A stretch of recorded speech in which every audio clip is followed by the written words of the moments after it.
बिस्मिल्लाहिर्रहमानिर्रहीम, अस्सलाम वालेकुम। ये वीडियो पर्टिकुलरली उन स्टूडेंट्स के लिए है जो कि एमबीबीएस करना चाहते हैं और गवर्नमेंट मेडिकल कॉलेजेस में एडमिशन वो पाकिस्तान में नहीं ले पाते, तो उसके बाद वो बाकी ऑप्शंस के ऊपर सोच रहे होते हैं और उन्हें कोई ना कोई ऑप्शन चूज़ करना होता है।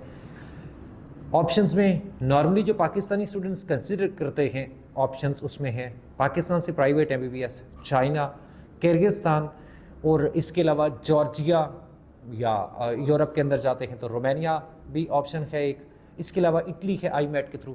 तो मैं ये सारे ऑप्शंस को थोड़ा सा आपको इनका कंपैरिजन करके बताऊंगा कि आपको क्या डिसीजन लेना चाहिए अपनी सारी सिचुएशन को देखते हुए, कौन सी जगह आपके लिए सबसे बेहतरीन है। सेकेंडली, ये उन स्टूडेंट्स के लिए भी है जो कि लाइक एमबीबीएस नहीं करना चाहते, उसके अलावा कहीं कोई फॉरेन स्कॉलरशिप देख रहे हैं या बाहर से जाके कहीं पढ़ना चाहते हैं, उनके लिए भी एक बहुत अच्छा ऑप्शन मैं यहाँ पे आपसे डिस्कस करूँगा। मैंने पिछले कई सालों से देखा है कि बहुत सारे students, particularly MD CAT aspirants होते हैं, मेडिकल एस्पिरेंट्स, वो जब एक दफ़ा एमडी कैट देते हैं, दो दफ़ा देते हैं, उनसे नहीं हो पाता या due to whatever reason वो यहाँ पे प्राइवेट जो पब्लिक मेडिकल कॉलेजेस है वहाँ पे नहीं एडमिशन ले सकते, तो आउट ऑफ फ्रस्ट्रेशन वो बहुत गलत डिसीजन लेते हैं अपने करियर पाथ के हवाले से, सिर्फ इसलिए कि वो फ्रस्ट्रेट हुए होते हैं। और दूसरी चीज़ ये होती है कि उनके पास इंफॉर्मेशन नहीं होती, लैक ऑफ अवेयरनेस है। अब जब आप कोई एक मुल्क को चूज़ करते हैं या किसी एक डिग्री को कि आपने ये डिग्री लेनी है इस मुल्क से, तो दो तीन चीज़ों को आपको देखना चाहिए। सबसे पहली बात ये है, मैं जो कंपैरिजन करूंगा उसमें भी आपको इन्हीं तीन चीज़ों में बताऊंगा। पहली बात कि इस डिग्री की प्रेस्टीज क्या है, इसकी वर्थ क्या है, इंपॉर्टेंस, इसको कितनी रिस्पेक्ट मिलती है पाकिस्तान के अंदर, पाकिस्तान से बाहर या जिस मुल्क से आप कर रहे हैं।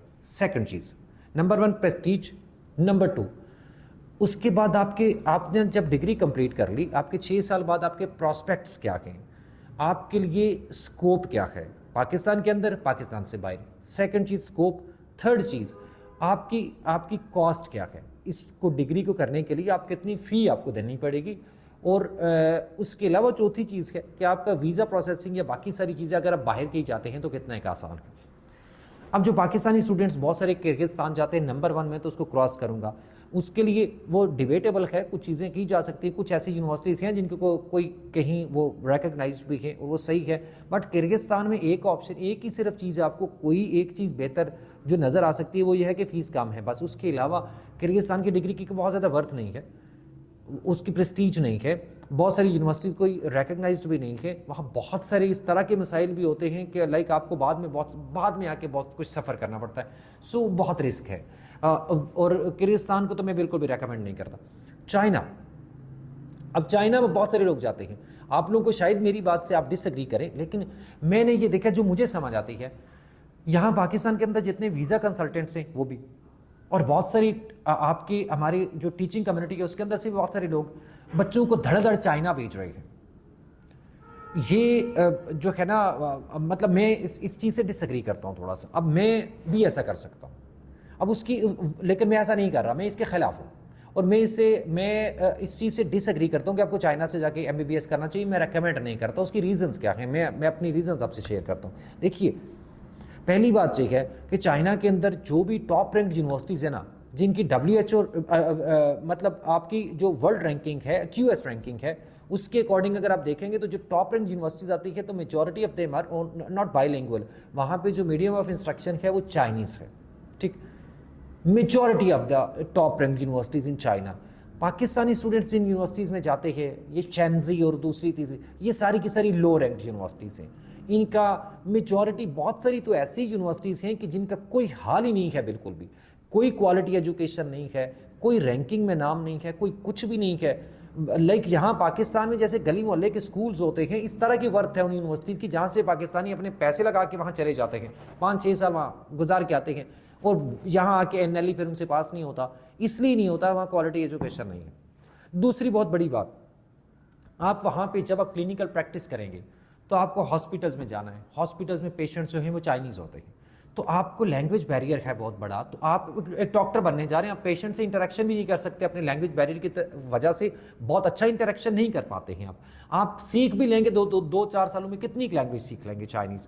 वो कहते हैं ना, the limitation of your language is the limitation of your world.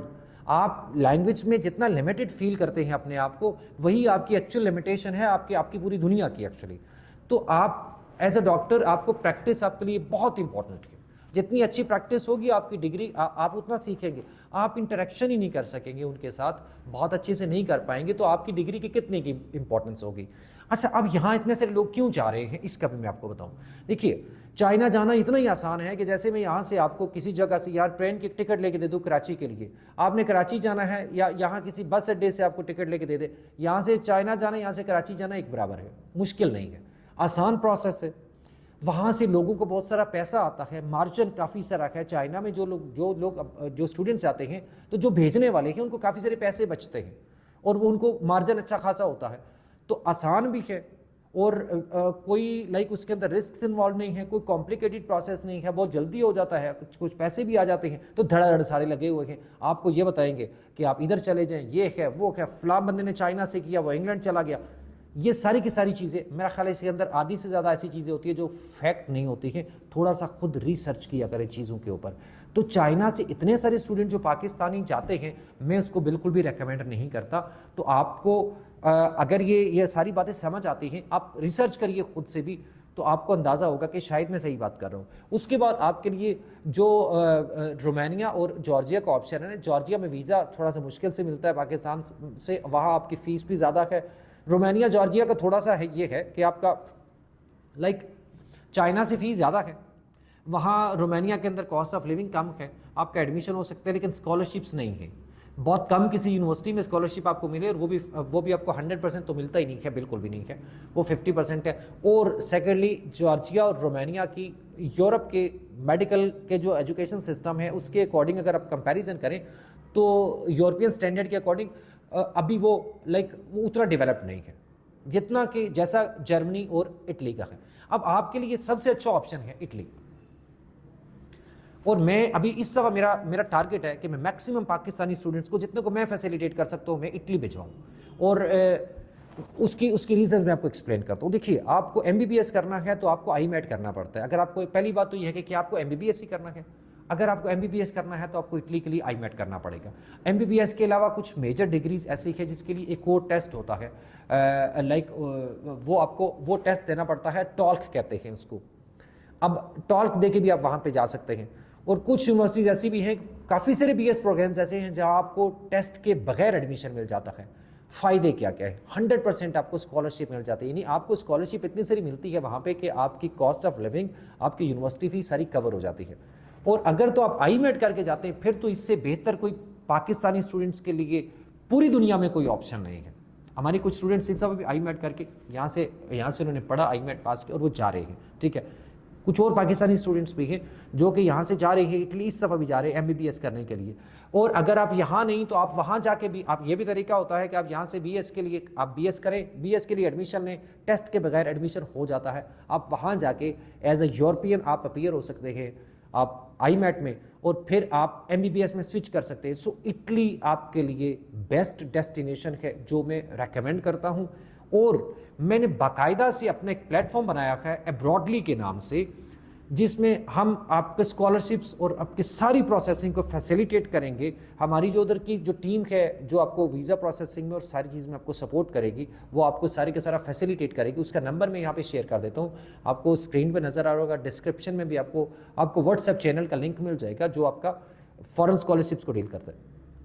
तो आप उधर कांटेक्ट करके फर्दर जो भी इंफॉर्मेशन है आप ले सकते हैं। But this is the right time for you people. अभी एडमिशन्स इटली की यूनिवर्सिटीज़ के अंदर एडमिशन्स ओपन हो चुके हैं। इसके बाद अगला हमारा है लक्समबर्ग। लक्समबर्ग भी एक लक्समबर्ग के अंदर एक ही पब्लिक यूनिवर्सिटी है, यूनिवर्सिटी ऑफ लक्समबर्ग के नाम से। वहाँ आपके जो अंडर ग्रेजुएट्स हैं वो प्रोग्राम्स कम हैं, 2-3 है, लेकिन जो आपके ग्रेजुएशन के लिए है, मास्टर्स के लिए काफ़ी सारे प्रोग्राम्स हैं जहाँ पे स्कॉलरशिप मिलती है। तो Luxembourg is also such a country जो यूरोप के अंदर है और बहुत ज़बरदस्त है, और वहाँ पे आपको स्कॉलरशिप्स मिलती हैं। इटली के अंदर मास्टर्स के लिए भी आपको स्कॉलरशिप मिलती है। और this is not only for MD-CAT aspirants, ये जनरली सब स्टूडेंट्स के लिए, आप इंजीनियरिंग भी कर सकते हैं वहाँ से जाके। तो ये आपके लिए एक बहुत ज़बरदस्त ऑप्शन है पाकिस्तानी स्टूडेंट्स के लिए। जब तक ये है, इसको अवेल करिए। Thank you so much.